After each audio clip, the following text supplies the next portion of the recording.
सांख्ययोग या अध्यायामध्ये पहिला विषय, पहिल्या अध्यायाचंच प्रास्ताविक त्यांनी 10 श्लोकापर्यंत केलेलं होतं आणि नंतर सांख्ययोग 11 पासून ते 38 पर्यंत. नंतर दुसऱ्या अध्यायामधला तिसरा विषय बुद्धियोग, समत्वयोग, निष्काम कर्मयोग. तिन्ही एकच नाव आहेत, बुद्धियोगाला नाव आहेत. हे 15 पद्य. अशा प्रकारे 53 पद्य झालेले आहेत आणि आता यापुढे 19 पद्य हे स्थित प्रज्ञाचे आहेत. कारण बुद्धियोग आहे तेव्हा बुद्धीला स्थिर करण्यासाठी काय करावं लागेल आणि कशा प्रकारचा आचार असावा लागेल ते या स्थित प्रज्ञ म्हणजे आपली बुद्धी स्थिर कशी होईल याविषयी सांगितलेलं आहे. तर आता हा शेवटचा दुसऱ्या अध्यायामधला विषय आहे, 19 श्लोकांचा विषय आहे. आता आपण पाहूया. अर्जुन उवाच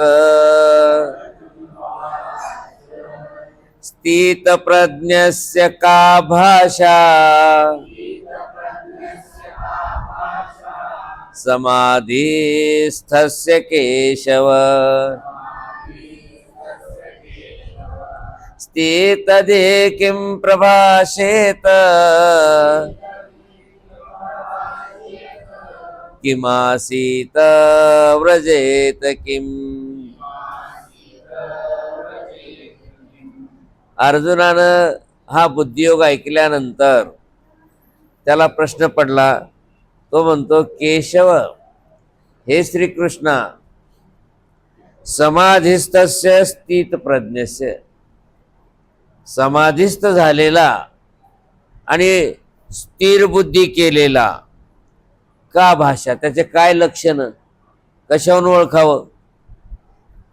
स्थितदे किं प्रभाषेत म्हणजे स्थिर बुद्धी असलेला तो कसा बोलतो.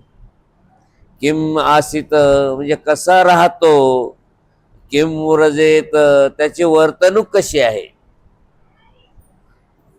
श्री भगवान वाच.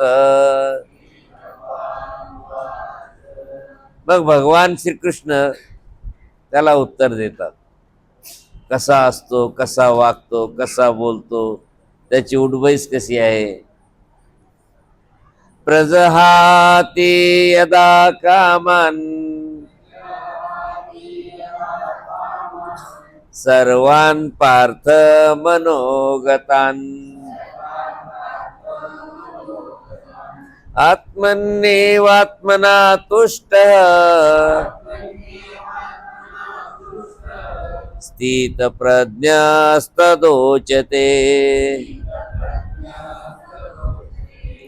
पार्थ, अर्जुना, यदा मनोगतान सर्वान कामान, ज्यावेळेस मनातील सगळ्याच कामना म्हणजे इच्छा, आशा,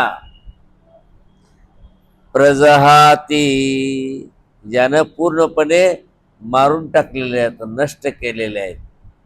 मनातल्या सगळ्या कामना त्याच्या जळून गेलेल्या आहेत. आत्मना आत्मनी एव तुष्टः आणि तो आपण आपल्यातच समाधान राहतो. म्हणजे आपण आपल्यात म्हणजे अंतःकरणामध्ये परमेश्वराचं नामस्मरण, परमेश्वराच्या लीळा चेष्टा आठवीत तो समाधानी राहतो. तदा स्थित प्रज्ञ उच्यते, तेव्हा त्याला स्थित प्रज्ञ झाला असं म्हटल्या जाते. आणखी पुढे त्याचे वर्तणूक ते पुढे सांगतात. दुःखेष्वनुद्विग्न मनः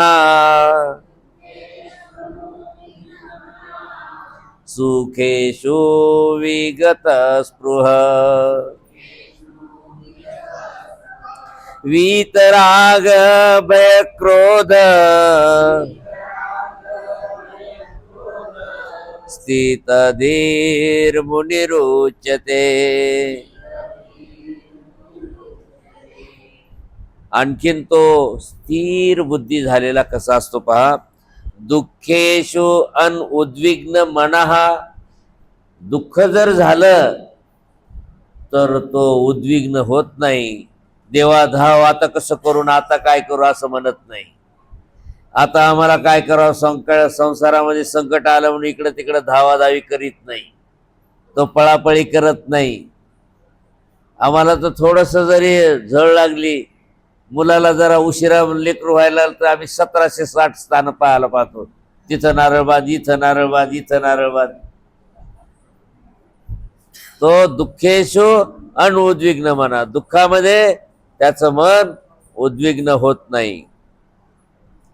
सुखेशु विगत स्पृह. आणि सुख आल्यानंतर कुठलीच त्याला इच्छा राहत नाही. आम्हाला तर जरा पैसा आला की हे करू ते करू, बिल्डिंग बाजू गाडी घेऊ, घोडं घेऊ, सुरू झाल्या मनमाळका. त्याची कुठलीच स्पृहा राहत नाही सुख आल्यावर बी. वीतराग भय क्रोध. आणखी तो कसा असतो, राग भय क्रोध हे सगळं त्याचं निघून गेलेलं असतं. मुनीही. आणि मौन धरणारा, मौन असणारा. आता मौनची व्याख्या मी तुम्हाला सांगितलेली आहे, नाहीतर मुक असणारा समजसाल अजिबात न बोलणं. तर तसं नाही, मौन असणारा. स्थित आपला स्थित अधि उच्चते. त्याला स्थिर बुद्धी असणारा असं म्हणतात. म्हणजे तो मौन पण पाहिजे, बाजगळ आणि बडबड बडबड करणारा नसावा. यह सर्वत्र नवी स्नेह.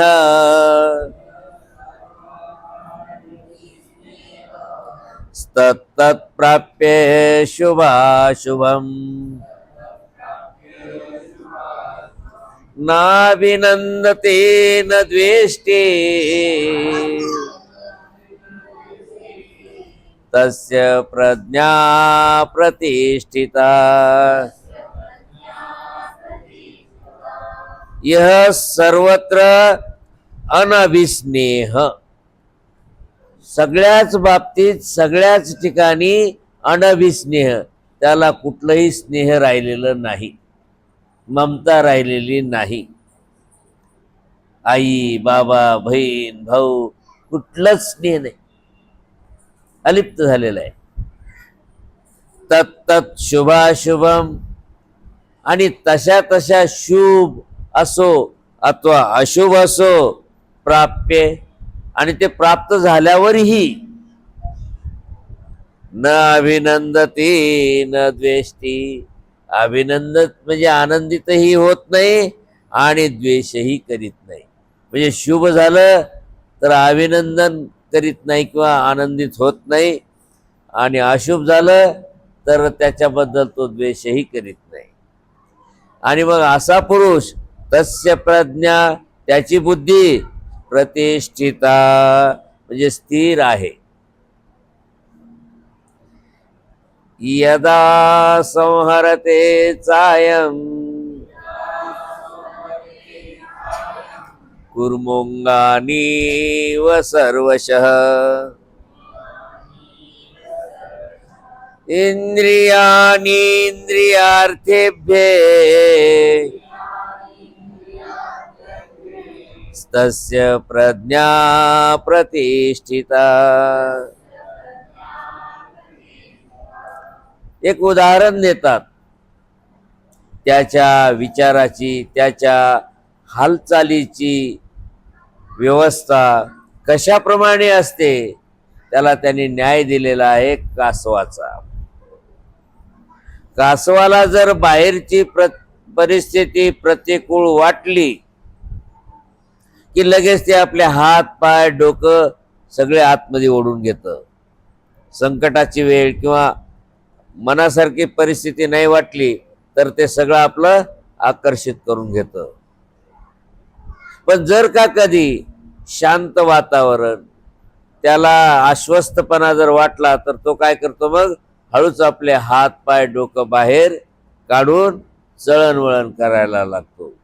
अगदी त्याप्रमाणे च कुर्मः म्हणजे कासव, सर्वशः अंगानी इव, ज्याप्रमाणे आपलं सगळं अंग तो आकुंचित करून घेतो आणि आश्वस्त वाटल्यानंतर सगळं अंग बाहेर ठेवतो, त्याप्रमाणे यदा अयम, जेव्हा हा स्थितप्रज्ञ इंद्रियार्थेभ्य इंद्रियाणी सर्वशः संहरते, मग हा स्थितप्रज्ञ काय करतो, इंद्रियार्थेभ्य, इंद्रिय आणि त्याचा अर्थ म्हणजे विषय, म्हणजे इंद्रियाच्या विषयापासून, इंद्रियार्थेभ्य म्हणजे इंद्रियाच्या विषयापासून, इंद्रियाणी आपले इंद्रिय सर्वशः संहरते आकर्षित करून घेतो, म्हणजे आपले इंद्रिय विषयाकडे धावतात. डोळे सौंदर्य दिसले की तिकडेच पळतात, कान संगीत लागलं की तिकडे लागतात, नाही का. परंतु स्थितप्रज्ञाचे त्या विषयापासून आकर्षित होतात कासवाप्रमाणे, आणि मग ते विषय गेल्यावर मग तो आपला स्वैर राहतो. तस्य प्रज्ञा प्रतिष्ठिता, असं इंद्रिय ज्याचे असतील त्याची बुद्धी स्थिर आहे. म्हणजेच जरा जरी इंद्रियाला इंद्रियाच्या विषयाची चाहूल लागली, मग डोळ्याचा विषय असो, नाकाचा असो, अथवा कानाचा असो, अथवा कोणताही असो, तर लगेच तो आपल्या इंद्रियांना पहिले आकर्षित करून घेतो, म्हणजे ताब्यात ठेवतो. आणि ज्या वेळेस त्याला अत्यंत निर्मळ वातावरण वाटलं त्यावेळेस तो आपला मौन धरून राहतो. त्याला काय म्हणायचं, स्थित प्रज्ञ. त्यावेळेस त्याची बुद्धी स्थिर झाली असं समजावं. विषया विनिवर्तन्ते निराहारस्य देहिन, रसवर्जम रसोप्यस्य परम दृष्ट्वा निवर्तते. निराहारस्य म्हणजे जो आहार घेत नाही असा. आता तो काय उपवासी राहतो का? उपवासी तर राहत नाही, मग निराहार कोणाला म्हणायचं? जो आपल्या इंद्रियांना आहार देत नाही, प्राणाला आहार देतो. याच मराठीमध्ये आमच्या ब्रह्मविद्या शास्त्रात काय म्हटलंय, प्राणासी आहार द्यावा, इंद्रियासी ने द्यावा. किती सुटसुटीत भाषेत सांगितलेलं हे शास्त्र आहे. आणि आता संस्कृत मध्ये तेच निराहारस्य, मग याला निराहार शब्द वापरला. आमचे स्वामी सुद्धा म्हणतात, बाई तुम्ही नित्य उपवासी आहे की, त्या बाईसा खात पीत नव्हत्या का? परंतु इंद्रियाला आहार देत नव्हत्या. इंद्रियाचा जो विषय आहे नाही, प्राणाला आहार, फक्त जीवन जगायचं म्हणून खायचं. म्हणजेच सगळं काला करून खायचं, चव घेत नाही खायचं. पुढे तुम्हाला 16-17 अध्यायामध्ये आलंय, तो तामसाहार, हा राजसाहार. अहो ते तुमच्यासाठी, हा स्थित प्रज्ञाचा आहार निराहारस्य. निराहारस्य देहिनः, निराहारी असल्याला असा तो जीवात्मा किंवा त्या पुरुषाच्या बाबतीत विषया विनिवर्तन्ते, ते विशेष तिकडे पळून जातात. विशेष पळून जातात म्हणजे इंद्रियाला पोषक असणारा पदार्थ जरी मिळाला तरी तो कार्यरूप होत नाही, तो माज उत्पन्न करीत नाही.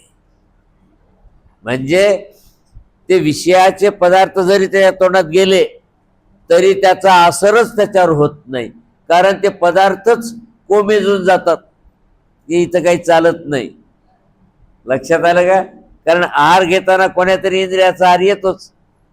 परंतु ते इंद्रिय, त्याचा जो आहारामधला जो विषय आहे तो इंद्रियाचा, तो तिथेच विस्गळलेला असतो.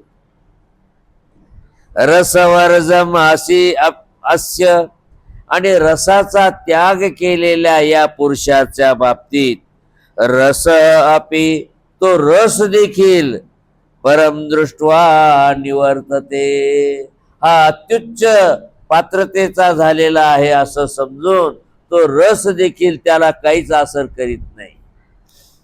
कारण षड्रसांना असतं ना, तर ते रस शरीरावर काहीच परिणाम करीत नाहीत.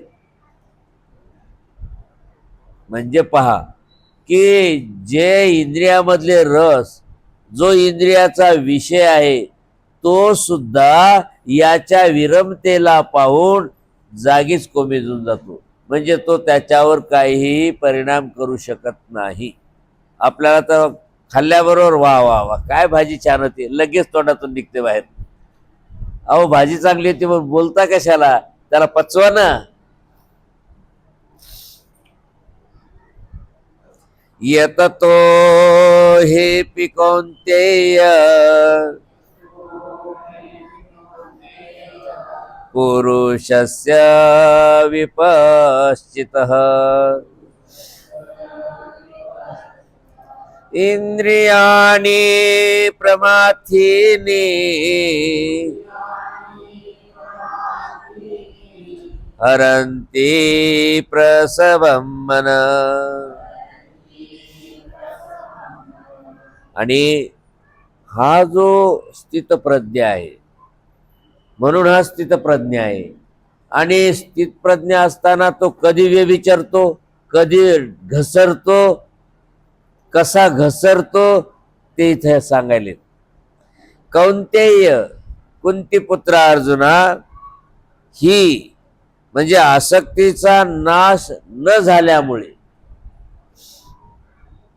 त्याची आसक्ती जी आहे ती नाशच पावली नाही, तर प्रमाथिनी इंद्रियाणी, हे मथनशील इंद्रिय, मथनशील म्हणजे घुसळण करणारे, आपल्याला घोळसविणारे, जसे कुत्रे घोळशितात एकमेकाला, तसे इंद्रिय आपल्याला घोळशितात. हा पदार्थ पाहिजे, तो पदार्थ पाहिजे, चटक मटक पाहिजे, लोणचं पाहिजे, तोंडी लावायला पाहिजे. अरे पोटात गेल्यावर सगळा गारा एकच आहे, पण नाही, इथं पाहिजे. म्हणून हे प्रमथनशील इंद्रिय म्हणजे घुसळण करणारे इंद्रिय, यतत विपश्चित, प्रयत्न करणाऱ्या बुद्धिमान माणसाला, पुरुषस्य, विपश्चित पुरुषस्य, बुद्धिमान माणसाला, मनः अपि, त्याचं मन सुद्धा, प्रसभम हरंती, बळजबरी ओढून घेते, राहतच नाही. चांगला पदार्थ दिसला की आधी खाऊनच घ्यावं वाटत नाही, त्याचं मन बळजबरी हरण करते. कोण? ते प्रमथनशील इंद्रिय. ते प्रमथनशील इंद्रिय लगेच ओढायला लागतात त्याला, आणि त्याचं मन सुद्धा भयकून टाकतात. कोणाचं? ज्याची आसक्ती गेली नाही, पदार्थाबद्दलचे कुठला लोभ गेलेला नाही त्याच्या बाबतीत. आणि ज्याचं ते गेलेलं आहे तिथं त्यांचं चालतच नाही काही. तानि सर्वाणि संयम्य युक्त आसीत मत्परः वशे यस्येन्द्रियाणि तस्य प्रज्ञा प्रतिष्ठिता. आणि जो स्थित प्रज्ञ असतो तो काय करतो पहा, दोन्हीतली तुलना केली. तानी सर्वाणी संयम्ये, त्या सगळ्या इंद्रियांना आवरून, युक्त म्हणजे स्थिर करून, मत्पर आसीत, मतपरायण राहतो. नुसता मन आवरून राहत नाही, मतपरायण म्हणजे परमेश्वराच्या भक्तीमध्ये, तो स्मरणामध्ये, चिंतनामध्ये परायण झालेला असतो. कारण रिकामं डोकं भूताचा संचार, त्याला काहीतरी भातकं पाहिजे. मग ते भातकं काय? परमेश्वराचे नाम, लीळा, मूर्ती, चेष्टा. म्हणून मत्परायण, मत्पर आसीत, तो मत्परायण असतो.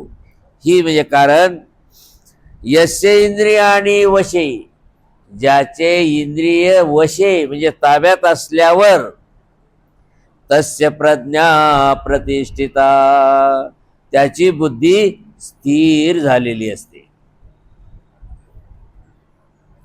ध्यायतो विषयान् पुंस,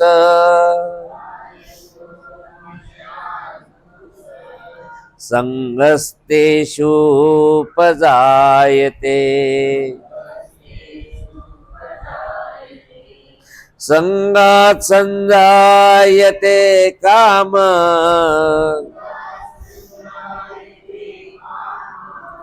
कामात क्रोधो बिजायते.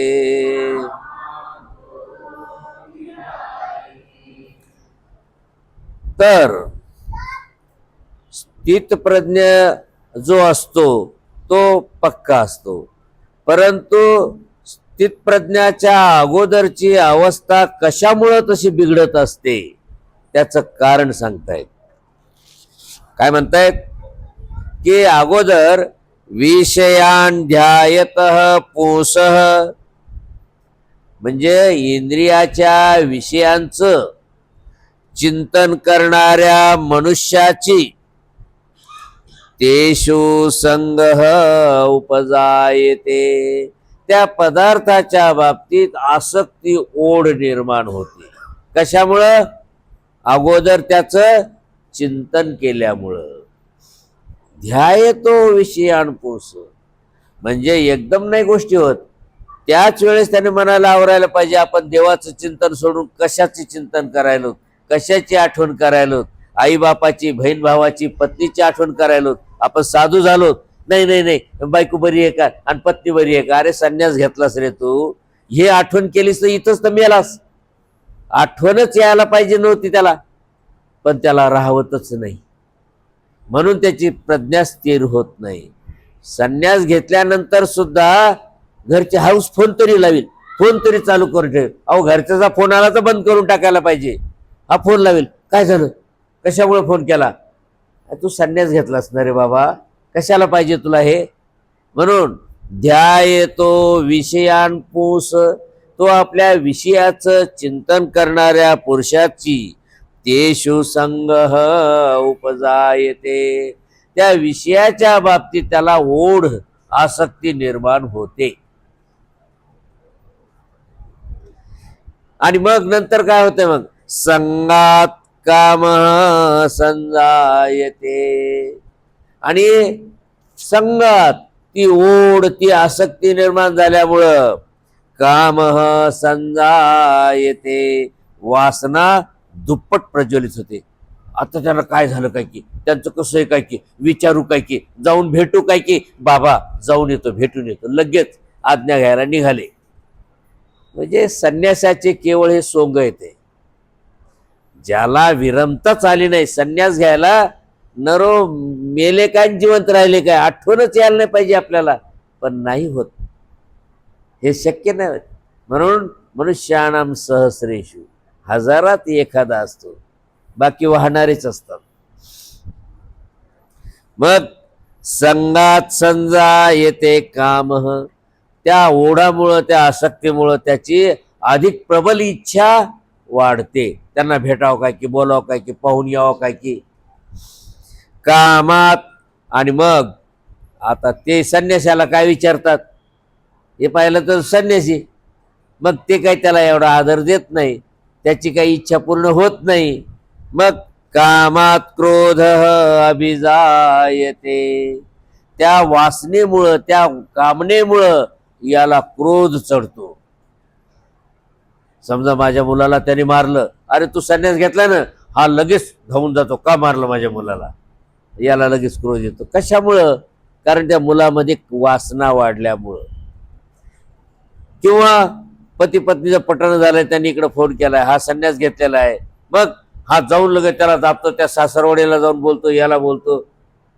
अरे आपण साधू झालो तर आपल्याला काय पाहिजे, परंतु राहवत नाही. मग यानं हे कशामुळे झालंय, संगात आपलं कामात क्रोध अभिजायते, त्या कामामुळं, त्याच्या मुलांच्या त्या ममतेमुळं, आशेमुळं, त्या इच्छेमुळं त्याला क्रोध निर्माण होतो. आता आणखी पहा पुढं कसा तो घसरतो. क्रोधात भवति सम्मोह, सम्मोहात् स्मृति विभ्रमः, स्मृति भ्रंशात् बुद्धिनाशो, बुद्धिनाशात् प्रणश्यति. आणि स्थितप्रज्ञाला सगळ्यात घातक असेल तर संबंधी, नातेवाईक, आई वडील, बहीण भाऊ, हेच सगळ्यात घातक असतात. जे की श्री चक्रधर स्वामींनी सांगितलं, तुम्ही संन्यास घ्यायला येत असाल, स्वदेश संबंध त्याज्य, स्वग्राम संबंध त्याज्य, संबंधियाचा संबंध विशेषतः त्याज्य. म्हणे गीतेत कुठं सांगितलंय, गीता लय सोपी आहे म्हणे, ब्रह्मविद्यालय अवघड आहे. अहो गीता बी तेच सांगायली. तुम्हाला जर स्थित प्रज्ञ कळला असेल तर त्याला हीच अडचण आहे सगळ्यात मोठी. म्हणून आपण मेलोत का जिवंत आहोत हे त्यांना कळालं न पाहिजे. अशा ठिकाणी जाऊन संन्यास घ्यायचा, त्यांना पत्ताच लागला ना पाहिजे. पण आपल्यालाच राहत नाही, आपणच फोन करून विचारतो, बरे आहेत का, म्हणजे हे काय चाललंय सोम. तर काय म्हणतात मग, त्या क्रोधामुळे पुढे काय होतं पहा, त्या पुरुषाची स्थिती. क्रोधात सम्मोह भवती, आणि क्रोधामुळं अधिक त्याला मोह होतो आपल्या अपत्याचा. हे काय झालं, आपण सोडून आलो त्यामुळे शेती गेली, कर्जबाजारी पोरग बुडालं, त्याला लयच मग ममता सुटते. मग बरं बा मी राहतो तुझ्याजवळ, मला काय नाही, मला काय, मी साधूत आहे, मग नुसतं सांभाळतो तुझं लेकर, तुझं काम कर. मग जाऊन बसला तिथं आणखी, त्याला मोह निर्माण होतो ना. सम्मोहात, आणि त्या मोहामुळं स्मृती विभ्रम, त्याची स्मृती भरकटल्या जाते की आपण संन्यासी आहेत, आपण कोणाच्या उपयोगी चाललो. साधू पुरुषानं कोणाच्याही उपयोगी पडू नये, कोणाच्याही उपयोगी पडू नये. कारण उपयोगी पडलं तर त्याचं पाप पुण्य त्याला लागू झालं. ते खुश झाले, पुण्य लागलं, त्या दुखवले, पाप लागलं. म्हणून आपण कशाच्याच उपयोगी पडू नयेत आपण. तर याची स्मृती जी आहे की आपण कोण आहोत काय, ती सगळी भ्रष्ट होते. स्मृती भ्रंशात, आणि स्मृती भ्रंश झाल्यामुळं बुद्धिनाश, जी बुद्धी कार्य धरून ठेवते ना ती बुद्धी नष्ट होते. बुद्धिनाशात प्रणश्यती, आणि बुद्धीचा नाश झाला की त्याचा संपूर्ण मोक्ष मार्गापासून नाश होतो.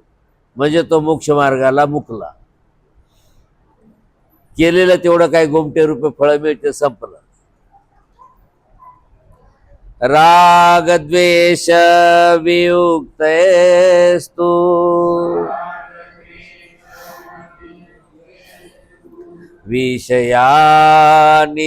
विषयानिन्द्रियैश्चरन्, आत्मवशैर्विधेयात्मा, प्रसादमधिगच्छति.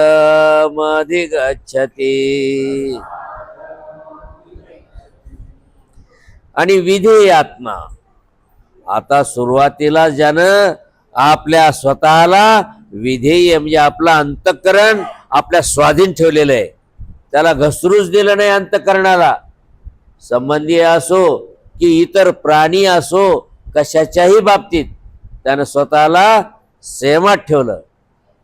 समोर येऊन जरी धडधडा रडला पोरगा, काहीच नाही, जशाला तसाच असा पाहिजे, निधड्या छातीचा. बहिणीने येऊन छातीवर डोकं जरी आदळलं तरी तो पाझरला न पाहिजे. मग मात्र तो इंद्रिय संयमित झाला. नाहीतर पघळला लगेच, बायको आली जवळ की, असा नसावा. म्हणून विधेय आत्मा, ज्यानं अंतःकरण आपलं आपल्या ताब्यात ठेवलेलं आहे. आत्मवशय, स्वतःला पण सुद्धा आपल्या वश ठेवलेलं आहे. राग द्वेष वियुक्त आहे, राग म्हणजे आसक्ती, आणि द्वेष म्हणजे त्यांच्याबद्दल द्वेष बी नाही, वियुक्त आहे, त्यांच्या वेगळा झालेला आहे.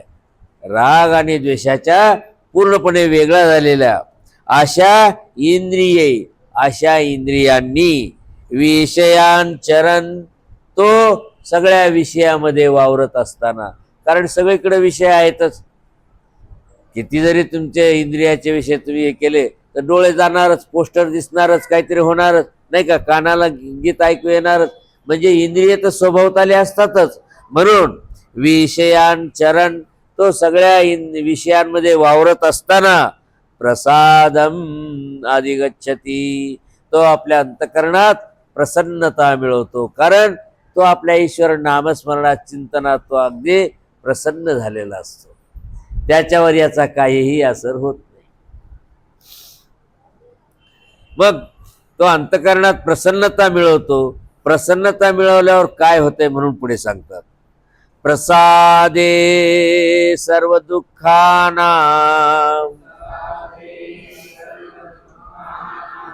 आणि रस्योपजायते,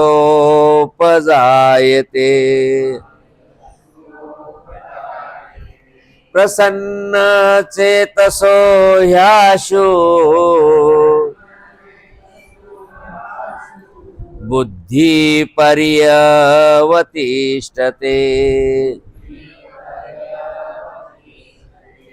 प्रसादी, आणि मन प्रसन्न असल्यानंतर अस्य सर्व दुःखानां हानी उपजायते, याच्या सगळ्याच दुःखाची हानी निघून जाते.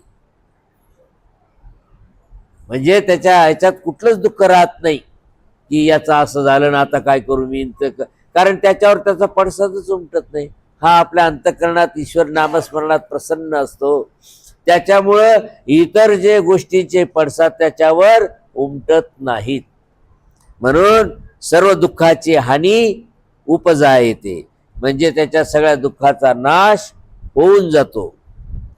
प्रसन्न चेतसः बुद्धी, आणि ज्याचं मन प्रसन्न आहे त्याची बुद्धी आशु, आशु म्हणजे चटकन, पर्यवतिष्ठते म्हणजे लगेच स्थिर होते. म्हणजे प्रसन्न चित्त असलेल्या माणसाची बुद्धी चटकन स्थिर होते. प्रसन्न मन होते आधी, प्रसन्न मन झाल्यानंतर चित्त प्रसन्न होत असते, आणि चित्त प्रसन्न चेतसः, चित्त ज्याचं स्थिर झालं त्याची चटकन बुद्धी स्थिर होते, त्याला म्हणतात स्थितप्रज्ञ. नास्ति बुद्धिरयुक्तस्य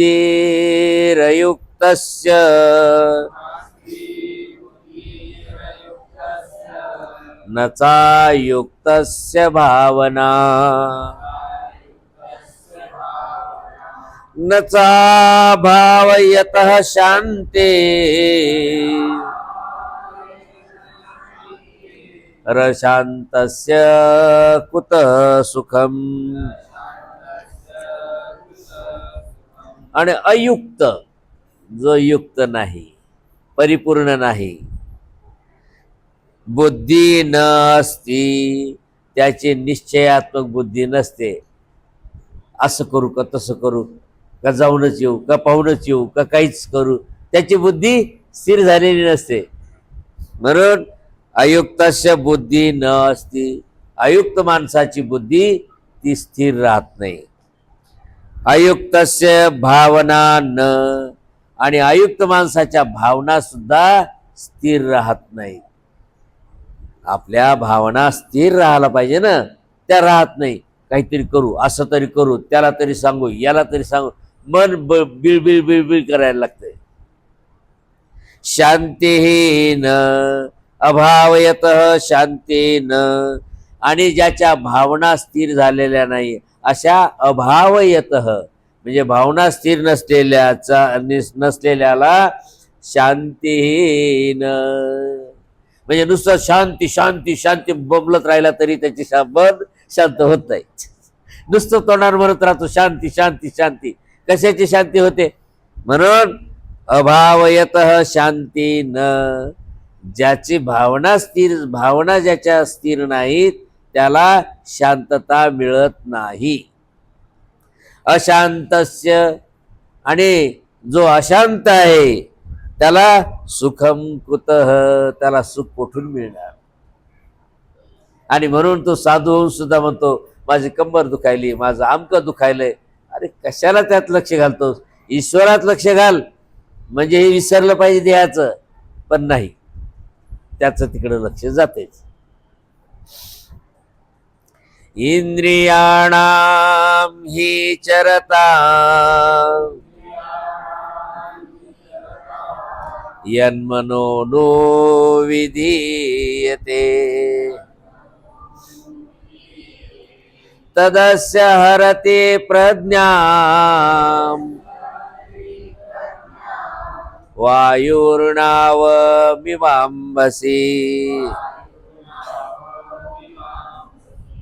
आणि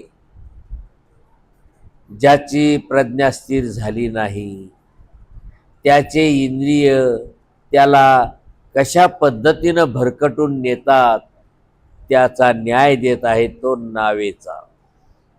नाव असते, ती नाव पाण्यामध्ये जर ठेवली तर ती एका जागेवर थांबेल का, कुणीकडे बी घेऊन जाते वारं. तशी त्याची अवस्था होते. म्हणून न्याय दिलाय. ही इव अंबसी नावम, इव म्हणजे ज्याप्रमाणे, अंबसी म्हणजे पाण्यामध्ये, नावम वायू हरती, त्या नावाला वारा कोणीकडे बी घेऊन जातो,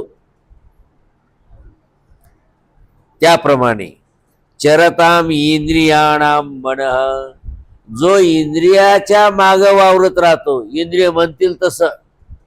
चरताम इंद्रियाणाम म्हणजे इंद्रियाच्या माग वावरणार ज्याचं मन आहे, यत अनुविधीयते, जे मन त्या इंद्रियाच्या माग माग वागते, ततस्य प्रज्ञाम हरती, तर तेच मन याची बुद्धी हरण करते, म्हणजे स्थिर होऊ देत नाही. तस्माद् यस्य महाबाहो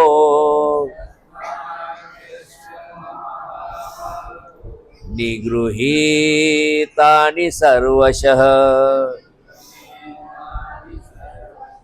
इंद्रियाणीन्द्रियार्थेभ्यः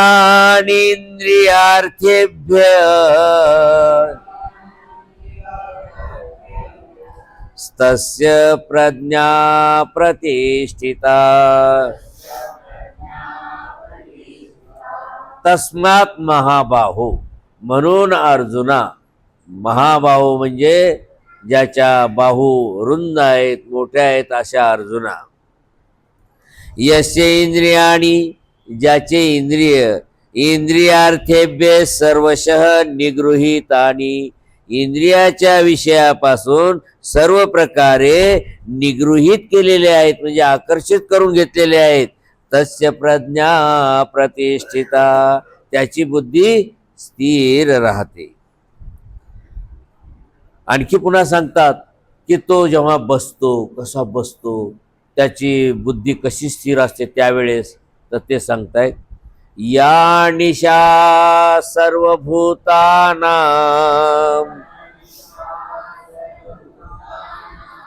तस्यां जागर्ति संयमी, यस्यां जागृति भूतानि सा निशा पश्यतो मुनिः.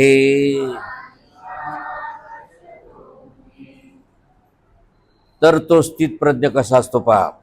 सर्वभूतानाम, या निशा, सगळ्या प्राणीमात्रांची जी रात्र आहे, म्हणजे दिनचर प्राण्यांची जी रात्र आहे, त्यावेळेस सगळे झोपलेले असतात, गाढ झोपीत.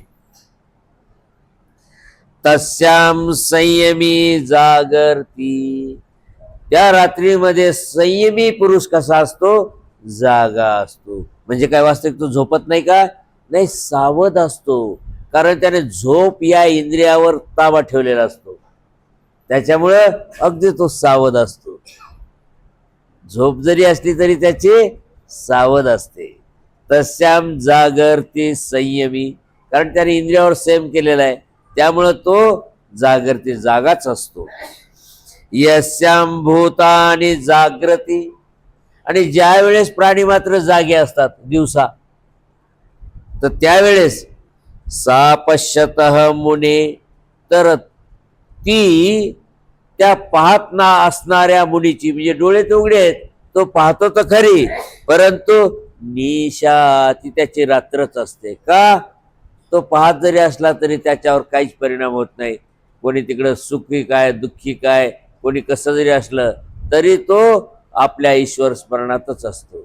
म्हणजे या बाहेरच्या राजस तामस वातावरणाचा त्याच्यावर कुठलाच परिणाम होत नाही, म्हणून तो झोपलेलाच असतो. असं होईल का बरं? डोळे उघडे असल्यानंतर त्या माणसाला कळत नाही, असं होते का? होते. तुम्हाला मी सांगतो कधी होते पहा. ज्या वेळेस मनुष्य अत्यंत दुःखामध्ये वेचरूप असतो, म्हणजे आई किंवा वडील सरलेले असतात आणि ज्यांनी त्याच्यावर अपार प्रेम केलेलं असतं, असे आई आणि वडील त्यांचं प्रेत समोर आहे आणि मग लोक भेटायला येतात, तो नुसता पाहतो त्यांच्याकडं, परंतु कोण आहे तो याचे त्याला भान नसतं. तो त्याच्या दुःखात वेचरूप असतो. डोळे उघडे त्यांना पाहतो बी, परंतु तो त्याच्या दुःखात असतो. मग आपण म्हणतो तुम्ही आले होते का? अरे अरे हा, लोक समजतात नाही नाही त्याच्या तो दुःखामध्ये होता, त्याचं लक्षच नव्हतं. म्हणजे इतका तो दुःखात वेचरूप होतो. तसा स्थित प्रज्ञेत तितका परमेश्वरामध्ये वेचरूप होत असतो की त्याला या बाहेरच्या वातावरणाचा काहीच परिणाम होत नाही. म्हणून डोळे असून त्याची ती रात्रच आहे. डोळे असून उघडे असून सुद्धा ती त्याची रात्रच आहे. पाहत असणाऱ्या मुनीची रात्र आहे. आपूर्यमान मचल प्रतिष्ठाम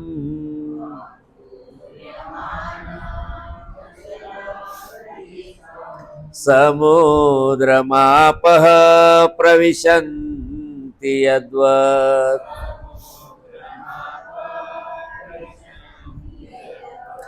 तद्वत् कामायं प्रविशन्ति सर्वे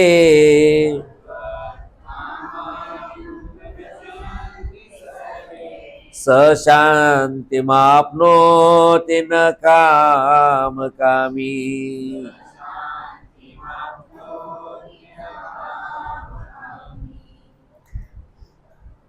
जसा सागर असतो अपूर्यमान, तो सगळीकडून डबडबलेला असतो. आपल्याकडं दुष्काळ पडलेला असतो, त्या समुद्रात काही कमी आहे का पाण्याची? काहीच नाही, डबडबलेलाच असतो. अहो सगळे गाव खाक झाले जळून, दुष्काळ दुष्काळ. समुद्र तसाच, इकडं गावाची गावं वाहून जातात पुरानं, समुद्र तेवढंही पाणी मध्ये आलं तरी तसाच. ज्या पाण्यानं सगळे गावं ढोरं वाहून जातात, ते पाणी समुद्रात गेल्यावर तो तसाच डबडबलेलाच, आणि दुष्काळ पडला तरी तसाच. पहा, आपूर्यमानम म्हणजे चौकडून डबडबलेला भरलेला, अचल प्रतिष्ठम आणि स्थिर असणारा. सागर काय कधी सुकत नाही आणि कधी वर जात नाही, म्हणून अचल प्रतिष्ठम, ज्याला अचल प्रतिष्ठा असणाऱ्या अशा समुद्रम सागराला, यद्वत ज्याप्रमाणे, आपह प्रविशंती किती पाणी आलं तरी त्याच्यामध्ये प्रविष्ट होतं, तद्वत त्याप्रमाणे.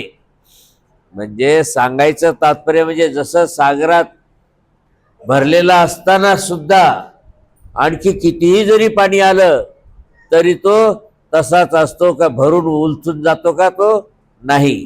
त्याप्रमाणे सर्वे कामः यम प्रविशन्ति, सगळ्या इच्छा आशा आकांक्षा ज्या स्थिर पुरुषाच्या अंगात शिरतात, स शांतीम आपनोती, तो थोडा सुद्धा आपल्या त्या नामलीळा मूर्ती चेष्टाच्या परमेश्वराच्या स्मरणातून विचलित होत नाही. सगळ्या कामना येतात आणि मध्ये जाऊन जिरून जातात. त्या इंद्रियाला विकरवितच नाहीत.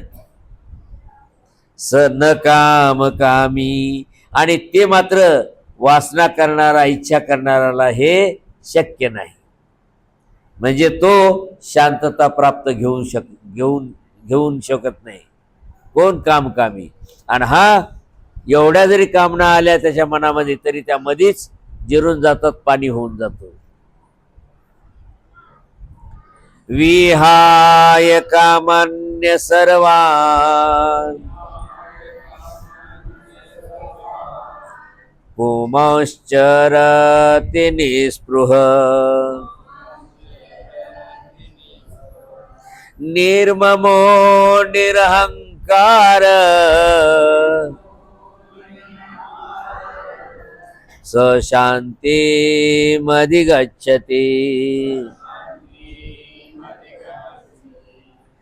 आणि हा स्थितप्रज्ञ पहा कसा, सर्वान कामान विहाय, सगळ्या कामनांचा त्याग करून, यह पुमान, जो पुरुष, निर्मम, ममताच नाही कोणाची, निर्मम, ममता रहित, निरहंकार, आणि अहंकार रहित, निस्पृह म्हणजे स्पृहा रहित म्हणजे आशा रहित, चरती म्हणजे असा वागतो. सगळ्या कामनांना सोडून जो पुरुष ममता रहित, अहंकार रहित, स्पृहा रहित जो वावरतो, वागतो, स शांतीम अधिगच्छति, तो खरी शांतता मिळवतो. एषा ब्राह्मी स्थिती पार्थ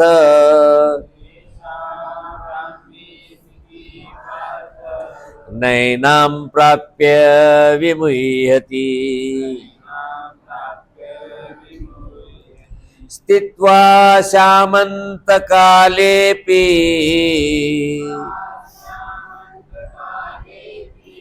ब्रह्म निर्वाण मृच्छति. पार्थ, अर्जुना, एषा ब्राह्मी स्थिती, ब्राह्मी स्थिती म्हणजे स्थितप्रज्ञ असलेला पुरुष, त्याची स्थिती कोणती असते, ब्राह्मी, म्हणजे परमेश्वराला मिळवून देणारी, म्हणून त्याला ब्राह्मी स्थिती म्हणतात. कारण तो स्थितप्रज्ञ झालेला आहे ना, म्हणून त्याची स्थिती ब्राह्मी आहे. एषा ब्राह्मी स्थिती, अर्जुना, ही जी ब्राह्मी स्थिती आहे, एनाम प्राप्य, या अवस्थेला, या स्थितीला प्राप्त होऊन, न विमुह्यति, पुन्हा तो परत मोहात येत नाही. अंतकाले अपि, आणि मरणाच्या वेळेस सुद्धा, अस्याम स्थित्वा, याच स्थितीमध्ये राहून, ब्रह्मनिर्वाणम मृच्छति, ब्रह्मपदाला तो पोहोचतो. असा हा स्थितप्रज्ञ आहे. अगोदर बुद्धियोग सांगितला, नंतर स्थितप्रज्ञ सांगितला. इति श्रीमद्भगवद्गीता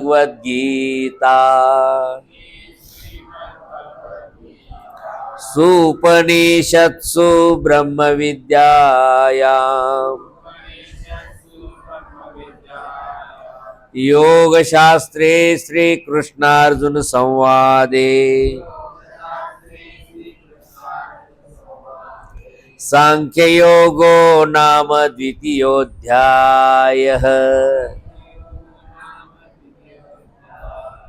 श्री गोपाल कृष्ण भगवान की जय.